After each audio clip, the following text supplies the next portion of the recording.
and he tries to put himself and his administration as the winner of what has happened and what is going on right now. Looking at Israel today, because 2 days ago we had the anniversary of October the 7th. What is the position of Israel? Do you think that Donald Trump has had any other option than making a peace plan? Because after all, how long, what would be the extent of your, effort for Israel, your support for Israel? You have to decide about it. You are going to go to war with Iran, with the whole Middle East. I would say somehow with the public opinion in the United States and in Europe and all around the world. This is what Donald Trump has been dealing with before coming to this decision. What has happened to Israel when you see Israel today compared to what it was before October the 7th? Well, Israel has been dramatically weakened. That's very obvious. They have a hard time bringing troops to battle. All they have really is dropping bombs everywhere. All they have is violence, nothing else. Their society is imploding. It's falling apart. Netanyahu himself is standing on very thin ice politically. Nobody knows what might happen if he's taken down and some new government has to take charge.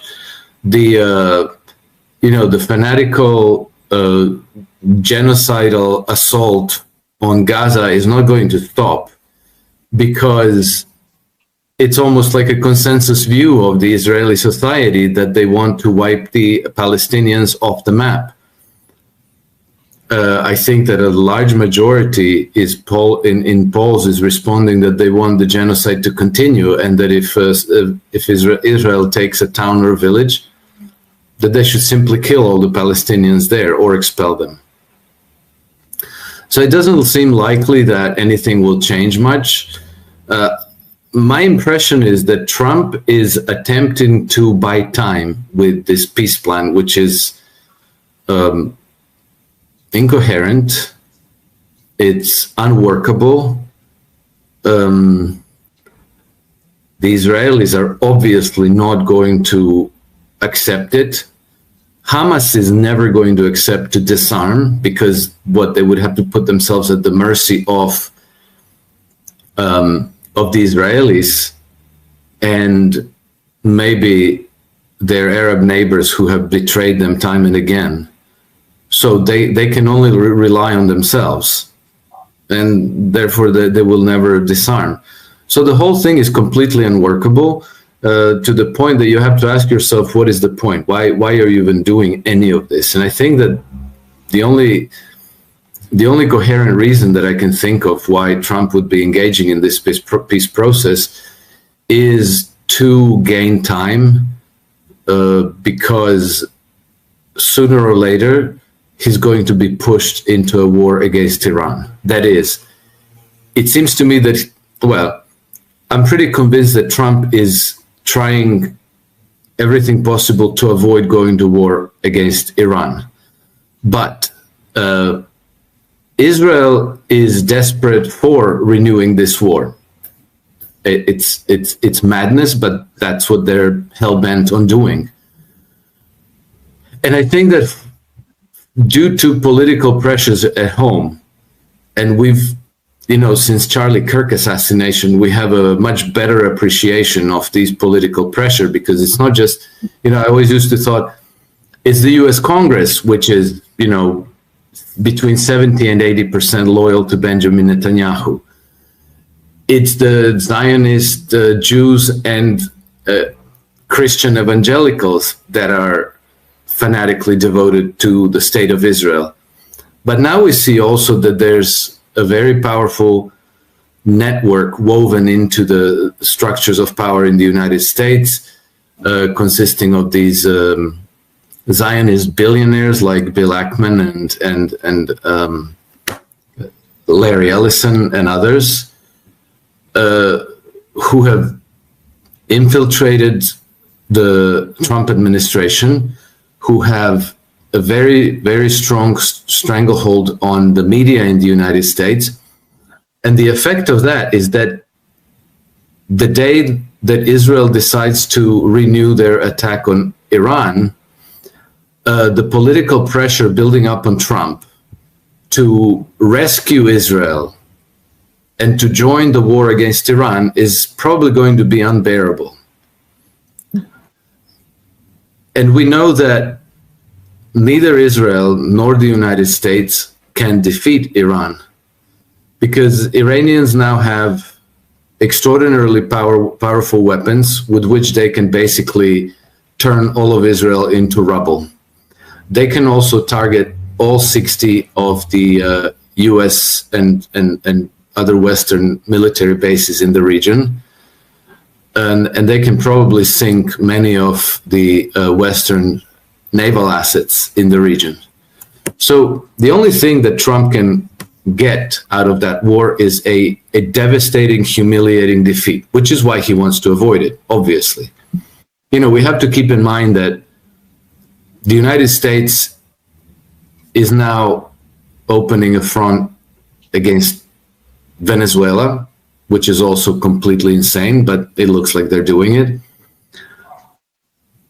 And they're also still involved in Europe with Project Ukraine, much less than before, but you know, it's still draining the United States military and financial assets.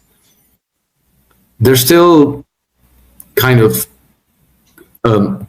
committed to containing China, and so this is a lot of potential war fronts for an exhausted and depleted military that failed to subdue the Taliban in Afghanistan after 20 years of trying. And they failed to subdue Ansar Allah in Yemen after more than 10 years of trying. You know, we have to remember that it's not just Operation Rough Rider that Trump launched in March of this year. It's also the Operation Prosperity Guardian that was launched in December of 2023, and then the proxy war that was waged against Yemen since 2015. So that's been 10 years of relentless attacks and bombings and all kinds of everything that they tried with all their military assets and their proxy forces, and they failed. And now they're going to fight Venezuela and they're going to fight Iran. I don't see any sense of it, and it's so obvious that I'm pretty sure that people in Trump administration see the same. So then, you know, you have some kind of a cobbled up together Frankenstein peace proposal that nobody can earnestly implement and live with. And so I can't see any other reason for it other than gaining time. Alex, when you look at the situation in the Middle East, morally, militarily, geopolitically, it seems that since October the 7th, Israel not only has been defeated in all these areas, but forced the United States to also be defeated in those areas. Look at what has happened between the United States and Yemen. Donald Trump came to power, was elected. He said that this time around going to be different. We're going to smash them. Pete Hegseth was just bragging about it. They went to the Red Sea. Then they declared that Houthis capitulated and all. So I think Donald Trump, after all, if we say that Donald Trump is, you know, he doesn't know what he's doing. He's so many things that these sort of rhetorics, in my opinion. But after he understands, if you cannot defeat Yemen, how can you go against Iran? And it's not just about Iran, Alex. I think Russia and China, with the weapons that they're providing, you know, to Iran, somehow change the game, because they're sending some sort of sign to the United States. Iran is not going to be alone, as Russia wasn't alone during the conflict in Ukraine. What is that? Do you think that is there any sort of understanding between the Trump administration and Netanyahu? Do they understand what's going on, the dynamic of the reality of the Middle East? Well, I think there must be, Nima, because what you say is absolutely true, and it's very obvious. And even before, I know that since the 12-Way War last summer, we had China providing additional weapon systems to Iran. Russia has provided additional weapon systems to Iran. Iranians themselves have learned some very valuable lessons from that war, and they will, without a doubt, they will be applying them in any future conflict. We have seen that Iranians have extremely powerful precision weapons against which neither Israel nor the United States have any effective defenses. And I remember one article in the Haaretz admitting that one Iranian missile has destroyed 28 buildings in Tel Aviv. And I don't think that the Iranians even used their most powerful missiles. And then we've seen that the Chinese have also provided new weapon systems to Egypt. And we've seen that the Pakistanis have said that they will come to Israel's defense. And I think that... Iran's defense, you mean? Oh, yes, sorry, Iran's defense. Thank you. Yeah. And I think that, if a wider war erupts, I think that you will see different forces begin to emerge, which are now in hiding. They're in, let's call it maybe hibernation, forces like Hezbollah. I know that large segments of the Syrian Arab army have been preserved and went into hiding into Iran and into Iraq, and apparently some of them are still present in Syria.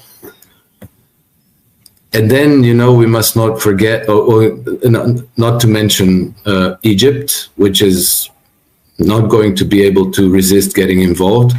And then, we have to remember that the majority population of Jordan are Palestinians. And so who knows what might happen? For sure, the Israelis or the British or the Americans, if they have any illusions that they would be able to control the war and that they could just surgically remove Iranian regime, that's not going to happen. It's not going to happen like that. Iran is preparing for that. Iranian leaders believe that an attack by Israel on Iran is inevitable. So they're preparing for it. And we know also,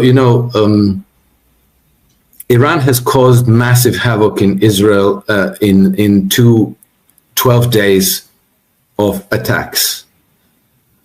And we know that Iran has enough ammunition and missiles and drones to create a practically uninterrupted conveyor belt of drones and missiles going from Iran into Israel that could continuously go on for 2 years. So it's complete madness. But for some reason, Israel is completely obsessed with going to war against everybody. It's as though they don't know how to conduct foreign policy at all, other than by killing people and blowing up their nations. And by now, even I think another very important aspect of Iranian defense is that they have, I believe, complete redundancy in their leadership. So if anybody gets taken out, there's continuity of government and there's replacements that are going to be affected immediately. And, Israel has been killing the leadership of various of their neighboring countries for many, many years now. And it never amounts to anything much. It just seems to me that they don't know any other way of conducting policy other than by killing people. But this time I think they will fail. And I think that Trump just wants to avoid being part of that failure. Israel, do you think that what has happened in Syria would be a win for Israel? In the short term, it looks like, but it could be a Pyrrhic victory. You know, I think they've only spread themselves thinner. They've opened a new front. They've actually removed the buffer between Israel and Turkey. You know, because Israel has now made Turkey into their number one enemy. It's no longer even Iran. Turkey is their number one enemy, and the HTS that's in charge of Damascus now is pretty much a Turkish proxy force. So now Israel and Turkish proxy forces are up against one another, whereas before Israel and Lebanon were at least buffers between Israel and Turkey. That situation seems to be an irreversible collision course that they're controlling for the moment, but I think it's only a matter of time. And now another gray zone is being created on the island of Cyprus, which itself could blow up at some point in the near future. So no, I think that everything Israel has done since October 7, and the foundations for that have been set up a lot longer than that. Everything they have done, they have weakened themselves. You know, at the very beginning of their campaign against Gaza in 2003, Israeli generals was saying, "Look, we are an army that's geared up for very quick campaigns. This has to be over in a few weeks." Well, it's been going on for over 3 years now, and I think that Israel is being gutted economically, socially, morally, militarily, in every possible way. But you know, it's understandable that in this situation, the government is not going to say, "Oh, you know, we're actually being defeated. We're actually finished." Of course, they have to climb up on the soapbox, thump their chest, and say, "We're winning. We're the best. Nobody can." It's like these MMA fights and World Wrestling Federations. They always have to come up and do the trash talk. I'm the best. I'm going to win. I'm going to humiliate the other guy. We're invincible. It's all just for show. The country is being destroyed. Alex, Here is what the peace plan is look like. It seems that in the first round, the blue line, their current line is the blue line, and they're gonna the first step of agreement would be the yellow line, then to the red line. But after all, they eventually want to get to the dashed line, and Israel just they want some sort of buffer zone around Gaza, as you see in that dashed line. I don't see, Alex, what's going on with Israel. We can say that the peace plan would work or would not work, but after all, Israel, Netanyahu cannot afford not having war. This is the problem. This is the problem. Donald Trump should deal with this, not anything else. The understanding between the United States and Israel should be, I think, the language should change somehow. I don't know if behind the scene they're changing the language between the Trump administration and Netanyahu. I believe that they're going to attack Iran. As soon as they get out of Gaza or the situation calms down a little bit, they're going to attack Iran to start again. And, let's put it this way. I feel that as soon as they get the hostages, they're going to start attacking Iran.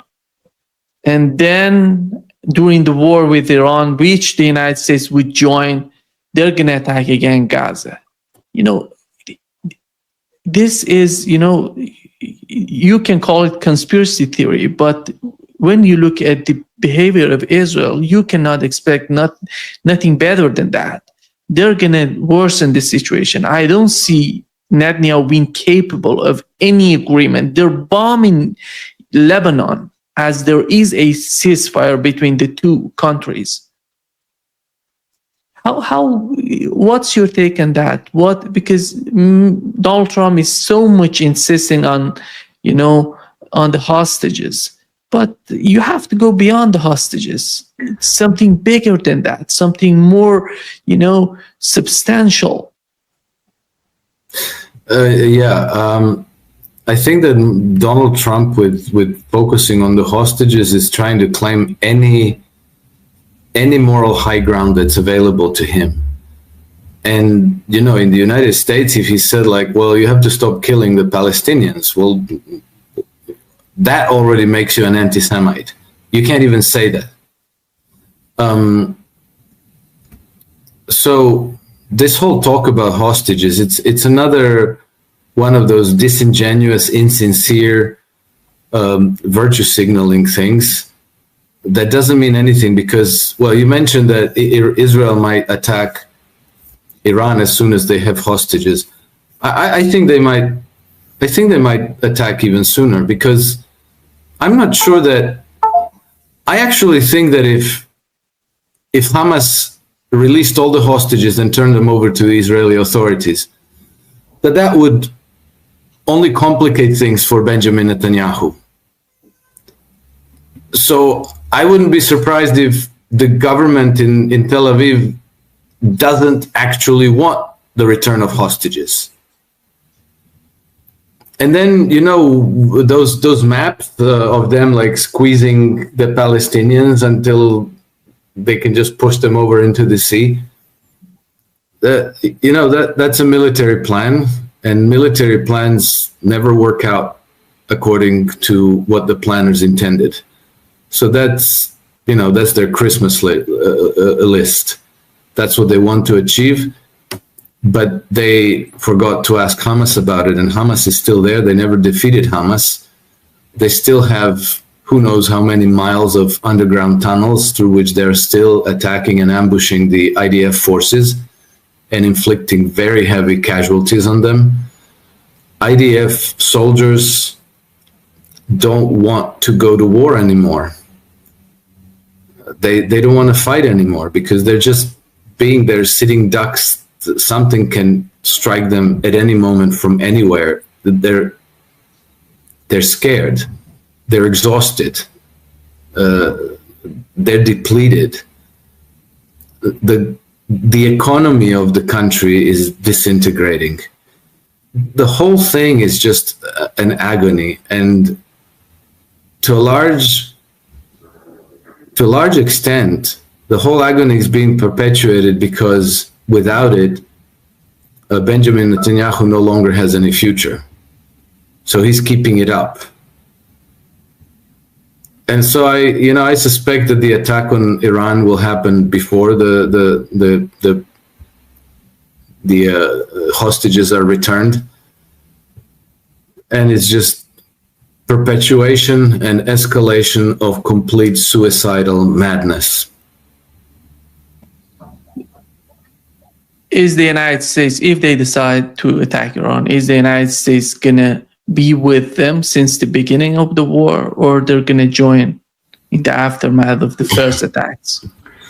I would expect that they will join afterwards. It'll take some time for the propaganda and the psychosis to build up enough pressure for some kind of a war. I wouldn't be surprised even if Trump administration, and I have no evidence for this whatsoever. I'm just coming from the point of view, what would I do if I were in their shoes?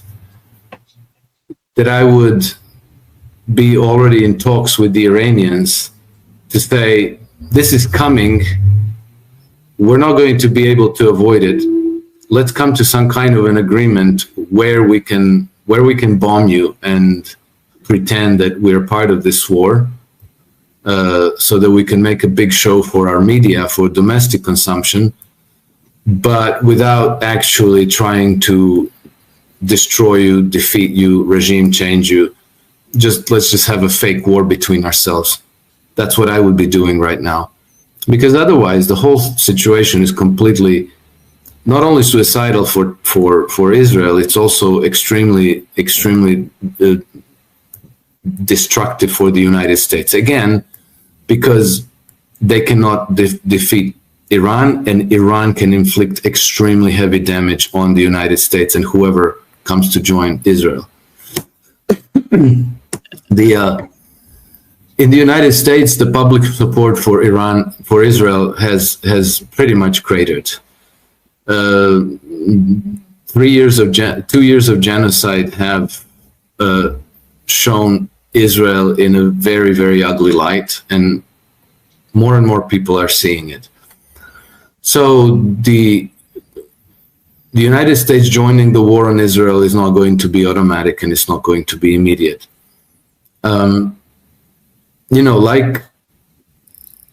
Like in the case of World War I and World War II, it took a while with a lot of propaganda, with a lot of psychosis, with a lot of jingoism and drum beating to finally bring the American people over the line to build up a critical mass of people saying, okay, let's go to war, let's destroy Iran.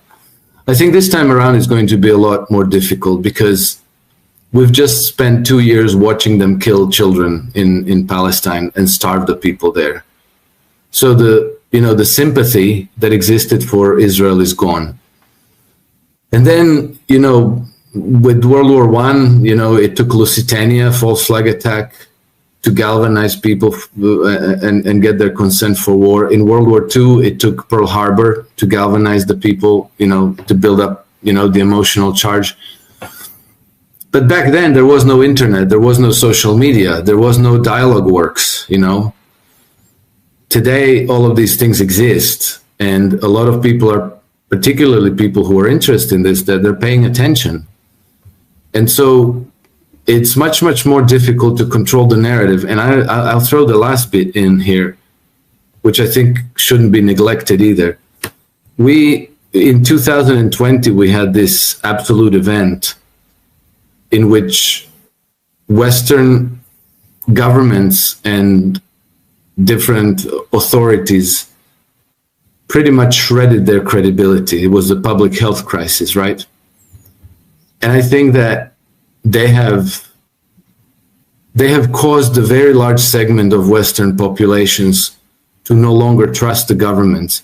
So even if you follow the same playbook, you get the war going, you start using propaganda to build up, mass formation psychosis to say, oh, poor Israel, they're being destroyed, and look at what the evil Iranians are doing to them.